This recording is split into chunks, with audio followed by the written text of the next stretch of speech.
алдарыңызға ұлт ұстазының, диқаншының тұрмысы деген мәтінді ұсынып отырмын. Мәтіннің өзіндік ерекшеліктері бар. Кез келген мәтіннен біз грамматикалық категориялардың қолданысын зерттеуге, мағыналы сөз тауып белгіле, маңдай терін төгеді, аянбай еңбек етеді. Осы жерде бір назар аударатын жағдай. Сөздің мағынасын берер кезде мағынасы бір-біріне жуық, сөздің табиғатын сезуге бағыттайтындай сөздерді таңдап отыруымыз керек. Енді осы жердегі мәтіннен өсімдік атауларын теріп жазу, оларды қалай топтастырар едің, неліктен деп тұрмыз. Сөздерді топтастыру барысында балалар өзінің қай біліміне сүйенеді? Жаратылыстану бағытындағы дәнді дақылдардың астық тұқымдасы қайсысы, көкөніс туралы болып жатыр ма, жеміс жидек па, категориясына қарай қайта бөлуіне тура келеді. Оқу бағдарламасы бойынша сіздер ары қарай оны тереңдетіп бөлуге болады. Енді осы жерде қараңыздар. Аталған өсімдіктер туралы дереккөздер тауып кестені толтыру. Түрлі дереккөздермен жұмыс оқу мақсатын жүзеге асыруға болады. Осы аталған жаңа гречихасы бар, картобы бар, арпасы бар, сұлысы бар. Осы өсімдіктердің түрі қайсысы, олардың күтімі қандай болу керек, оларды адам тұрмысында не үшін қолданады деген. Мына тапсырманың өзі баланың, оқушының бірнеше уақытын алатын, дереккөздерден ақпаратты алу, тауып, оны талдау жасап, ішінен дұрысын теріп жазуға және қорытынды жасауына өзіндік жетелейтін тапсырма.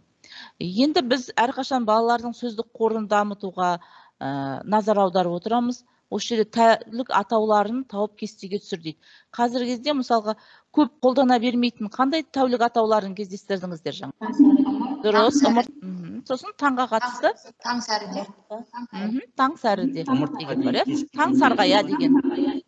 Яғни балалардың сөздік қорын осы мағыналас синоним сөздермен көбейту үшін біріншіден бала инфографиканы оқиды, сол бойынша тәулік атауын жазады. Екінші, оны мәтіндегі кездескен сөздермен сәйкестендіреді. Бұндай жұмыстар сіздерге сөздік қорды тек байытып қана қоймайды, оның қолдануға бекіту жасап беріп отырады. Балаларды біртіндеп алып келе жатқанымыз автордың негізгі ойы ғой. Сондықтан да біріншіден диқаншының жұмыс түрі, оның әрекеті, жыл мезгілінің атаулары, ол кезде диқаншы қандай жұмыс түрімен айналысатын мәтіннен анықтап жазу тапсырмасы беріледі. Екінші, неліктен астықтың кейбір түрлерін жазды, ал кейбір түрін күзде орады деп ойлайсыз? Бұл енді мәтіннен тыс, яғни жаратылыстану пәнін тағы еске түсіріп, өзінің білімін қолдана алуына, пайымдау жасауына. Мәтінде түрткі бар. Өйткені күздің күні егінді тағы да егу керек екені туралы бар. Сондықтан да біздің елімізде қазіргі кезде күздік бидай, күздік арпа егетін бірнеше аймақтар бар.